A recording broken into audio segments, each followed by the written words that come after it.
नमस्कार दोस्तों, आपको प्राचीन प्रकृति यात्रा चैनल पर बहुत बहुत स्वागत है। और जैसा कि आप ये देख रहे हैं कि गंगा मैया की अविरल धारा यहाँ प्रवाह कर रही हैं और आप देख सकते हैं सामने यह सुंदर दृश्य, जहाँ पर हर की पौड़ी के नज़दीक शिव घाट पर हम आए हुए हैं। और आप देख सकते हैं यह सुंदर गंगा मैया की निर्मल स्वच्छ धारा अपने वेग में आगे बढ़ते जा रही है। और सामने जो यह पुल आपको दिखाई दे रहा है, यह हाथी पुल के नाम से जाना जाता है। और दोस्तों, अभी हम आए हैं हर की पौड़ी पर, अभी हम घाट पर जा रहे हैं। तो चलते हैं दोस्तों हर की पौड़ी की तरफ और आगे बढ़ते हैं हम।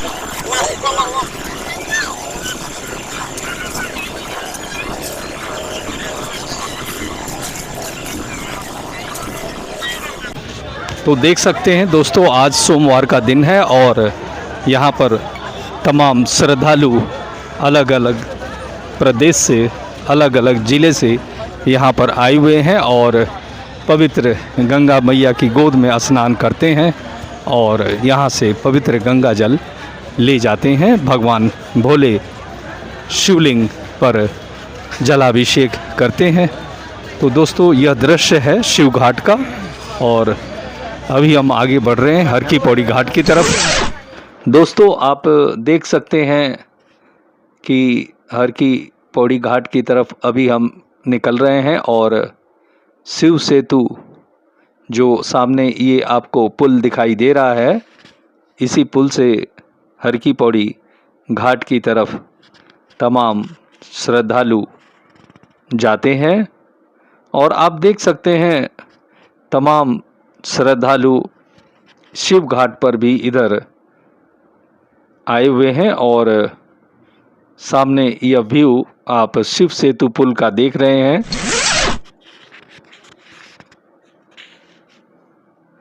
दोस्तों, इसी पुल से ऊपर जब हम चढ़ते हैं तो बहुत ही सुंदर माँ गंगा मैया का विहंगम दृश्य दिखाई देता है और तमाम जो श्रद्धालु हैं, यात्री हैं, यहाँ खड़े होकर माँ गंगा मैया की निर्मल धारा का फोटो वीडियो बनाते हैं। तो यहाँ खड़े होने पर आपको मैं बताता हूँ कि ये एक ऐसा जो शिव सेतु पुल है, इस पर खड़े होने से माँ गंगा मैया का बहुत ही सुंदर और विराट रूप आपको दिखाई देता है। और ऊपर आपको हर तरफ का, चारों तरफ का पहाड़, हरी हरी घाटी और सुंदर विहंगम आपको यह दृश्य हर की पौड़ी का भी दिखाई देता है। तो आप देख सकते हैं माँ गंगा मैया का यह विराट रूप, जहाँ पर गंगा मैया की कल कल ध्वनि आपको यहाँ इस पुल से सुनाई देंगी। और सामने आप धनुष पुल दिखाई दे रहा है, जो कि यहाँ पर खड़े होकर देखने से बहुत ही सुंदर दृश्य दिखाई देता है।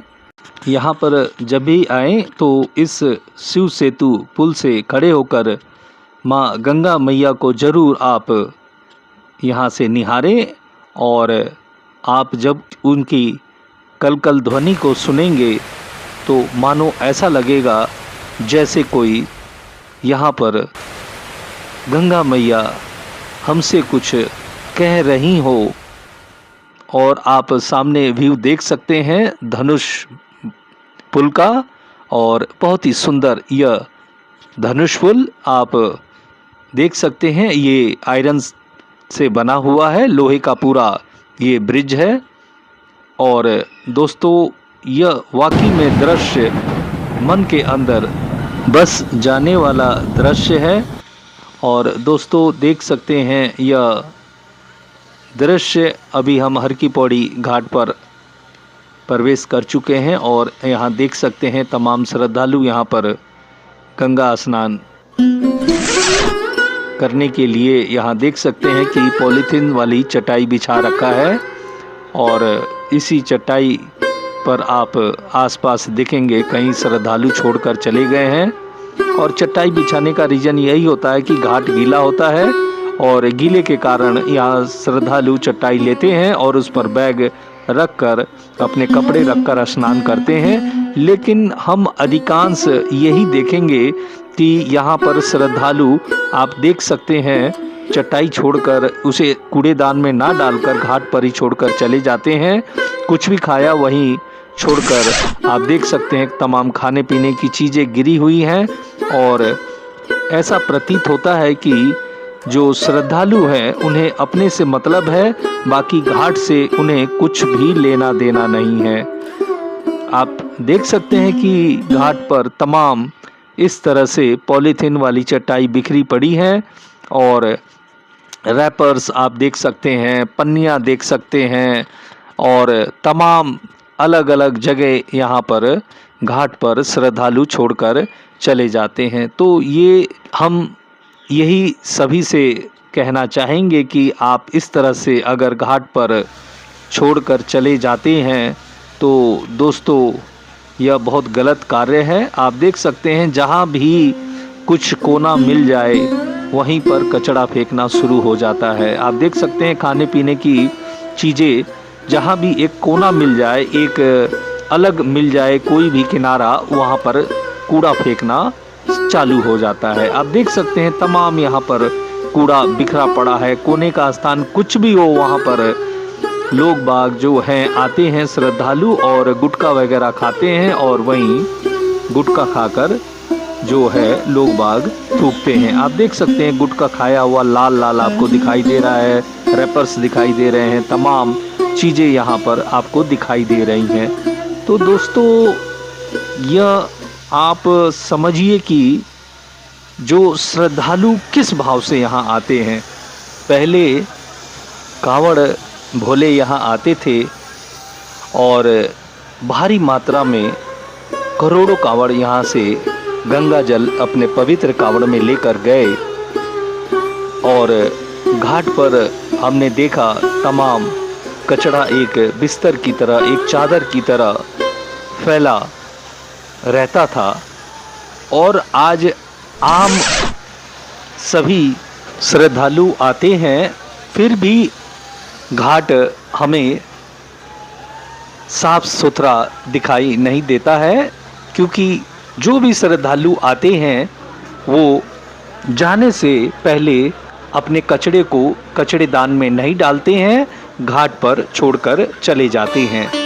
तो दोस्तों आप जरा खुद सोचिए, जिस गंगा मैया के आंचल में हम नहाते हैं, उनकी पूजा करते हैं और हम अपने दुखों को हरने के लिए माँ से विनती करते हैं और उन्हीं के समक्ष हम अपना कूड़ा कचरा जाने से पूर्व बिना उठाए छोड़कर चले जाते हैं, कचड़ेदान में नहीं डालते हैं। तो इस पर बहुत सोचने की ज़रूरत है, क्योंकि हमने देखा है कि जहाँ करोड़ों कांवड़ भक्त आए और यहाँ से पवित्र गंगा जल लेकर गए, लेकिन कूड़े की व्यवस्था का निस्तारण ठीक पूर्वक नहीं होने के कारण, क्योंकि इतनी करोड़ों में भीड़ थी कि उस पर झाड़ू चलाना, वाइपर चलाना बहुत मुश्किल हो गया था। तो इस पर सरकार को बहुत गंभीरता से सोचना होगा कि जो कुंभ आने वाला है 2027 में और लाखों करोड़ों भक्त यहाँ हर की पौड़ी या अन्य घाटों पर आएंगे, तो कुछ ऐसे नियम जरूर बनाना चाहिए जिससे घाट स्वच्छ रहे। तो दोस्तों जहाँ पर नियम नहीं है वहाँ पर जरूर दोस्तों हम इसी प्रकार का हम देखते हैं कि हर तरह से जहाँ भी जाएं आप देखेंगे कि हर तरह गंदगी पसरा रहता है, क्योंकि किसी को भी पता है कि हम छोड़कर भी जाते हैं तो इससे कोई फर्क नहीं पड़ता है और जो सफाई वाले हैं वो अपने आप उठाएंगे। अरे दोस्तों अगर सफाई वाले ठीक है वो अपने आप उठाएंगे, उठाते भी हैं, कार्य भी करते हैं, परंतु दोस्तों हर कार्य एकदम उसी समय तो नहीं हो जाता है और उसी समय श्रद्धालु तो आते रहते हैं, उन्हें कहाँ स्थान स्वच्छ मिल पाएगा। तो इस पर थोड़ा आप विचार कीजिए, ज़रूर विचार कीजिए कि आप ऐसे पवित्र स्थान पर जाते हैं और हम जहाँ पर यहाँ पर स्नान करते हैं, पूजा पाठ करते हैं, और जहाँ ब्रह्मकुंड है, जहाँ भगवान विष्णु जी के चरण कमल यहाँ पाए जाते हैं, और जहाँ अमृत की बूंदें गिरती हैं, जहाँ कुंभ अर्धकुंभ होता है, उस पवित्र स्थान को हम देखिए क्या करके जा रहे हैं। कपड़ा गिरा हुआ है, रैपर गिरा हुआ है, कागज गिरे हुए हैं, तमाम आप देखेंगे घाटों पर कागज सड़ रहे हैं, पानी के कारण पानी में लगते हैं और कागज गलना शुरू हो जाता है। तमाम हम घाट पर देखते हैं दोस्तों, देख सकते हैं आप, पन्नियाँ ही पन्नियाँ बिछी हुई हैं, और हर तरफ जो भी है आप देख सकते हैं किस तरह से श्रद्धालु छोड़कर चले जाते हैं। दोस्तों यह दृश्य देखने में दोस्तों बड़ा अद्भुत सा लगता है। देखिए दोस्तों, ये कोना है, इस कोने पे तो और खास आपको मिलेगा कचरा। जहाँ भी घाट के आसपास कोई कोना मिलता है, वहाँ पर आप देख सकते हैं कि किस तरह से उसका दुरुपयोग हो रहा है। आप सामने देखिए दोस्तों, कितना यहाँ थूक कर पीकदान बनाया हुआ है। दोस्तों यहाँ पर कपड़ा है, खाने पीने की चीज़ें गिरा रखी हैं, पन्नियाँ हैं, रैपर हैं, केले के छिलके हैं, बोरियाँ हैं, तमाम कागज़ के टुकड़े हैं दोस्तों।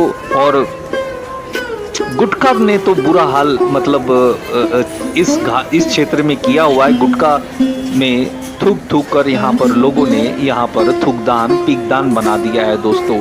तो जहाँ भी कोना मिलता है वहाँ आप देख सकते हैं किस तरह से इसका गलत उपयोग हो रहा है। और जो कूड़ादान है, इस पर भी मैं ज़रूर कहूँगा कि कूड़ादान हमें एक ऐसा अट्रैक्टिव बनाना चाहिए जो एक तरह से अट्रैक्टिव लगे, कलरफुल लगे, डिजिटल टाइप का कूड़ादान लगे, और हर जगह वो कूड़ादान बड़े आकार में हो, जहाँ लोग दूर से ही देखें कि ये कूड़ादान है और उसमें डालें। और हम देख रहे हैं कि हर की पौड़ी घाट पर जो कूड़ादान है वो भी जो गुटके के रंग से रंगा हुआ है, और उसमें भी जो श्रद्धालु है वहाँ उसमें जो कूड़ादान है वो डालने में भी हिचकिचाते हैं, क्योंकि वो इतना कूड़ादान खराब हो चुका है कि लोगों ने गुटखा खा खा कर उसे पीकदान बना दिया है दोस्तों। तो दोस्तों हमारा यही कहना है कि हम लोग जिस तरह से स्वतंत्र आज़ाद हैं, इस घाट पर बिना शुल्क दिए हम लोग बैठते हैं और निश्चिंत होकर भगवान अपने ईश्वर को याद करते हैं। तो दोस्तों हमारा फ़र्ज ज़रूर बनता है कि हम घाट पर साफ सफाई ज़रूर रखें दोस्तों, और इस तरह से जो भी कार्य कोई करता है उसे बड़े प्यार से समझाएं और आपस में सौहार्द बना के रखना चाहिए। तो दोस्तों वीडियो बनाने का मकसद यही था कि हम आपको दिखाना चाहते थे कि कांवड़ में तो बड़ा हमने गाया कि भाई कूड़ा ही कूड़ा फैला हुआ है, परंतु इस साधारण दिनों में भी आप देखेंगे दोस्तों घाट पर किस तरह से कूड़ा फैला रहता है। तो दोस्तों इस चीज़ को हमें ज़रूर समझना है। और दूसरा मैं पॉइंट ये भी कहूँगा कि जो टॉयलेट रूम है, जो भी पेशाब घर हैं, उसका एरो घाट पर ज़रूर दिखाई देना चाहिए, क्योंकि किसी को भी अगर फ्रेश होना है या कहीं उसे टॉयलेट जाना है तो एरो देखकर वो बिना किसी से पूछे उस जगह तक चला जाए। क्योंकि कई जो बच्चे होते हैं उन्हें सुसु आ जाता है, तो माताएं क्या करती हैं, एक कोना पकड़ लेती हैं, वहाँ बच्चों को सुसु करा देती हैं, और सुसु कराने से क्या होता है, वहाँ पर जो स्मेल आती है वो बड़ी गंदी स्मेल आती है। तो दोस्तों मैं अंत में यही कहना चाहूँगा आप सभी से कि मेरा यह जो कूड़ा जो हम छोड़कर चले जाते हैं किसी श्रद्धालु की भावना को ठेस पहुंचाना नहीं है, परंतु मैं यह ज़रूर कहना चाहूँगा कि जिस तरह से कई श्रद्धालु घाट पर कूड़ा छोड़कर चले जाते हैं, और मैं कहीं नहीं कहूँगा अधिकतर श्रद्धालु घाट पर कूड़ा कचरा अपना छोड़कर चले जाते हैं, तो आप खुद समझिए दोस्तों, जो दूसरा जो आपके पीछे और भी श्रद्धालु आएंगे वो इसी तरह से घूमेंगे, देखेंगे हम कहाँ साफ सुथरा स्थान मिले वहाँ हम बैठ सकें, स्नान कर सकें। और दोस्तों इसमें कुछ जरूर नियम कायदे बनने चाहिए ताकि घाट की स्वच्छता जरूर हो और घाट पर एक डिजिटल जगह जगह कचड़ेदान का होना जरूरी है, जिसमें कूड़ादान डालते ही थैंक यू या मेरे अंदर कचड़ा डालो, आपका बहुत धन्यवाद, इस तरह से शब्द बोले। तो दोस्तों, क्योंकि भीड़ इतनी होती है कि छोटे छोटे कचड़ेदान तो दिखाई नहीं देते हैं, तो बड़ा कचड़ादान चाहिए, बड़ा कचड़ादान। और हर जगह साइन बोर्ड लगा होना चाहिए, टॉयलेट या जो किसी को पेशाब घर जाना है तो साइन बोर्ड होना चाहिए। कई चीजें हैं जो यहाँ पर घाटों पर, जो विभिन्न घाट हैं वहाँ होना जरूरी है। और जितना हम अपने गंगा मैया के निकट साफ सफाई रखेंगे, उतना गंगा मैया जरूर हम सभी को जिस तरह से एक वरदान के रूप में मिली हैं, दोस्तों हमें गर्व होना चाहिए कि आज हमारे पास जो नदियां हैं उनसे हम अपने खेतों की सिंचाई करते हैं, उनसे हम हर एक प्रकार का हम उनसे कुछ ना कुछ जरूर वरदान के रूप में हमें मिला हुआ है। तो दोस्तों जरूर हमें माँ गंगा मैया का सम्मान करना चाहिए, घाटों को साफ स्वच्छ रखना चाहिए। आप ये देख सकते हैं कि कांवड़ का ये दृश्य है जिसमें लाखों श्रद्धालु एक एक दिन में करोड़ों श्रद्धालु इकट्ठा होता था। साफ सफाई की व्यवस्था चरमरा गई थी दोस्तों, हर तरफ से कूड़ा ही कूड़ा हो गया था। तो दोस्तों इसी तरह से अभी कुंभ आने वाला है, कुंभ में भी हम सभी को जरूर इस चीज का ध्यान देना होगा, कुछ ऐसे नियम बनाने होंगे जिससे घाट पर साफ सफाई बन सके और जो भी श्रद्धालु आए श्रद्धा पूर्वक खुशी पूर्वक यहाँ अपना पूजन पाठ और स्नान कर पाए। तो दोस्तों अंत में मैं अपने वीडियो को समाप्त करने की आपसे आज्ञा चाहता हूँ और आशा करता हूँ कि मेरे द्वारा जो भी कुछ कहा गया है वो साफ सफाई को लेकर, घाट पर स्वच्छता को लेकर कहा गया है। इसमें किसी की भावना को ठेस पहुंचाने का कार्य नहीं किया गया है। अगर किसी की भावना को ठेस पहुंचा हो तो मैं आपसे क्षमा मांगता हूं और मेरा प्रयास केवल इतना है कि अपने गंगा मैया और घाट को स्वच्छ हम सभी देखना चाहते हैं। और अगर हमारी घाट स्वच्छ और साफ सुथरा रहेगा तो दोस्तों हम किसी प्रकार का भी पूजन करते हैं या कुछ भी गंगा मैया से विनती मांगते हैं दोस्तों, तो वो हमारी गंगा मैया विनती जरूर स्वीकार करती हैं। दोस्तों आप जरूर कमेंट में बताएं किस तरह से किस तरह से नियम होने चाहिए जिससे घाट हमारा स्वच्छ और सुंदर रहे। तो दोस्तों अंत में आप सभी को जय हिंद, जय भारत, जय गंगे मैया, हर हर महादेव।